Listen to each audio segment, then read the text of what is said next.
Hope everyone is doing well. My name is EQ. Welcome to Stonkaholics. So today we're going to be going over a project called Pirate Chain. I got to talk to these guys and meet their team during Shitcoin 2021 down in Miami this week. I've heard about them before. I never really did too much digging into it, but after talking to their team, I decided to do a little more research. Now, their project is very similar to Monero or Zcash in terms of secure transactions, anonymity, all that kind of stuff. Except they take it to the next level. They don't deal with any of the phony transaction numbers, anything like that, or decoys, just straight to the book. This project has a lot of upside, especially now that we're seeing more regulation and more scammers and everything like that. More people are going to want to move to secure transactions, making sure that people can't see their wallet addresses and so on and so forth. So, Pirate Chain right now ranked 213th on CoinMarketCap. We're sitting at $5.60 with a market cap of 1 billion, so still pretty low. Now we have a circulating supply of 182 million, which is the same as the total supply, so there's no burn, and there's a max supply of 200 million tokens, which we are at 91% of those tokens already circulating. So this thing is finite and deflationary. You can see from this chart it made massive moves. Let's say you bought in March, let's say April 3rd at 31 cents. You would have been able to sell 2 weeks later at almost $13 or so, which is insane. This thing pumped, had a solid retracement. It might come back down a little more, but we'll look at the chart a little bit later. So Pirate Chain, the most anonymous cryptocurrency, a truly private decentralized blockchain. So essentially it uses a privacy protocol that cannot be compromised by other users' activity on the network. Most privacy coins are riddled with holes created by optional privacy. If you watch the Netflix series Startups, you'll know what that means by optional privacy. That's kind of what Arachnet was doing. So Pirate Chain uses zk-SNARKs to shield 100% of the peer-to-peer transactions on the blockchain, making for highly anonymous and private transactions. So you can see this independent blockchain is secured by delayed proof of work, which protects against 51% attacks. There's only private transactions. No public sends makes it the largest shielded funds pool of any project using the zk-SNARKs. So Sapling upgrade implemented and opens the path to light wallets, mobile wallets, and point of sale functionality. There's multiple wallets you can use to get Pirate depending on what platform and app you're using.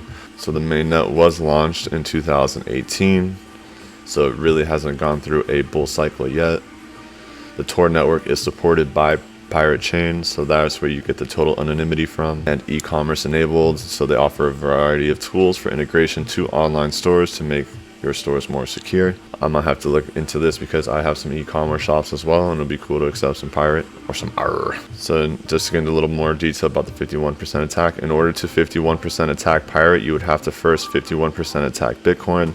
This makes security against double spending and hostile takeovers nearly impossible, if not impossible altogether. If you want to do a little more research, you can dig into these videos and stuff like that. You can see they were just listed on DigiFinex not too long ago, so they're still getting a lot of updates and news. See, we have mining pools if you want to take advantage of the last 10% before it runs out. And you can see going through their white paper, they're pretty transparent with everything that they do. So their mission statement is to preserve people's financial privacy in a system dominated by transparent transactions to ensure their financial freedom. So Pirate Chain transactions are private by default. The chain is fully decentralized. It allows for secure and quick transfer of value.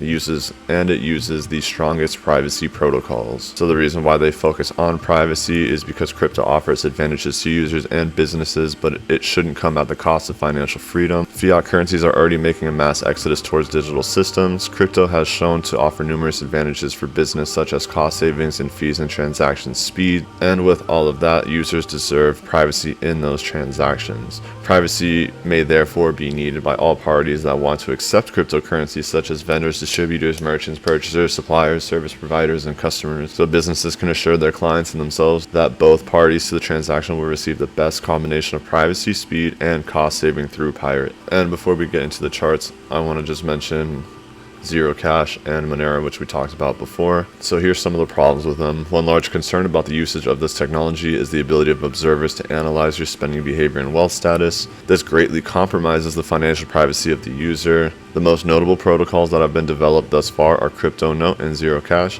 The first protocol utilizes ring confidential signatures, while the latter uses zero-knowledge proofs to obfuscate transactions and account balances. Both protocols have their advantages and disadvantages, and then main drawbacks illustrated of current decentralized payment protocols. So Monero, which is a fork of Bitcoin based on CryptoNote protocol, utilizes the ring signature scheme in their transactions combined with stealth addresses, random one-time addresses for every transaction on behalf of the recipient.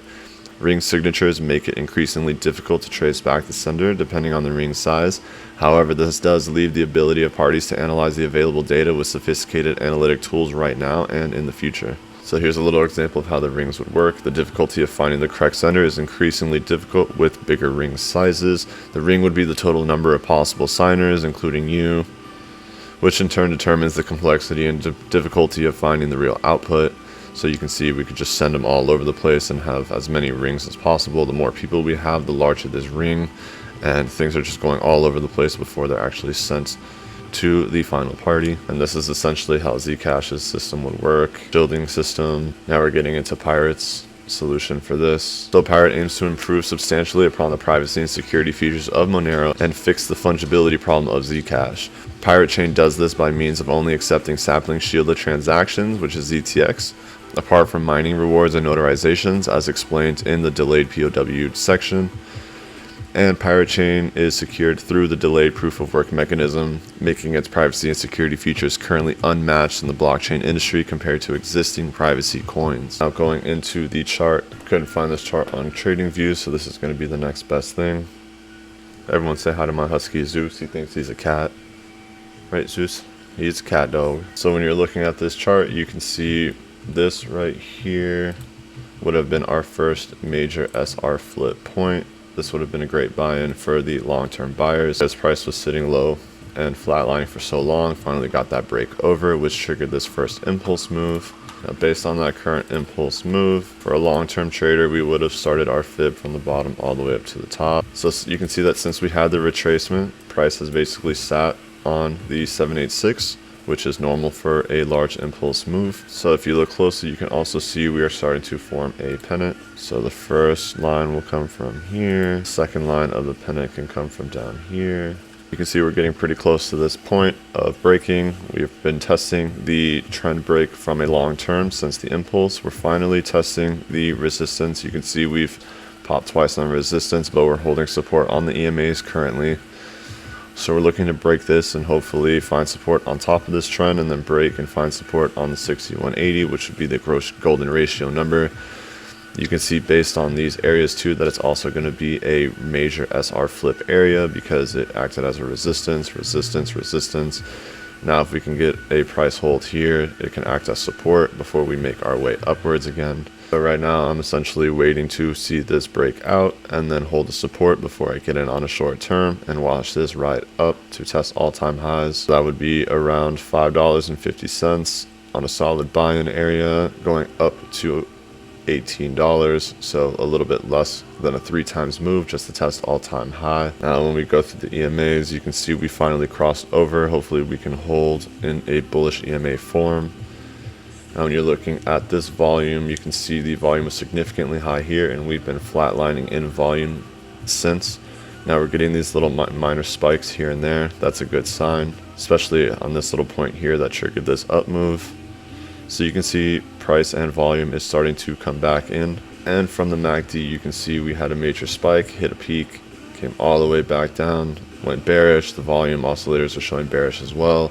And since then, we've basically sitting on the 50. We finally pulled over into bullish again. And we're looking to see these candles come up on the bullish side as well before price starts to push up. Now, if these go in line with this and we start seeing volume and price movement go up while this MACD starts moving up with momentum, that's a great sign.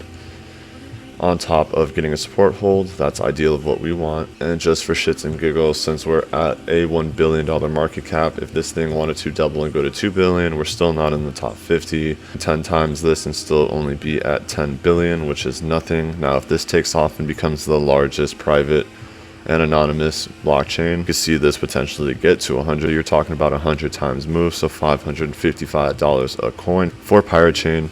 Yeah, it's a long shot. You can come at me in the comment section if you want, but it's still under, let's say, 400 billion, which would be somewhere around Ethereum is. So 100 billion isn't too dramatic for something that's going to be new and could potentially take over and be on top of its own sector, considering that Monero and Zcash right now are on top, and both of them are pretty shitty. So all in all, we're staying bullish on Pirate Chain. Make sure to wait for a good buy-in because the market can still dip. Now, if you're doing a long-term buy, for example, and this drops down here, you got lucky. You might have to hold a little longer. That's the hodl game, but entrances are going to be based on if you're doing a short-term or a long-term. If you want more information on that kind of stuff, make sure to join our Discord group. I'll put the link in the bio. We're still offering our free area for the next 24 hours. If you want to join, make sure you do that while it's free, and you can get a little taste of what we do in our group.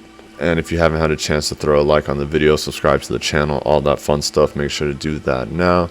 We appreciate all the support. They're finally breaking over 1,200 followers on YouTube. Our TikTok is breaking over 6,000 followers in the last 2 weeks. So the reach has been incredible. Appreciate each and every one of you. And we'll catch you on the next one.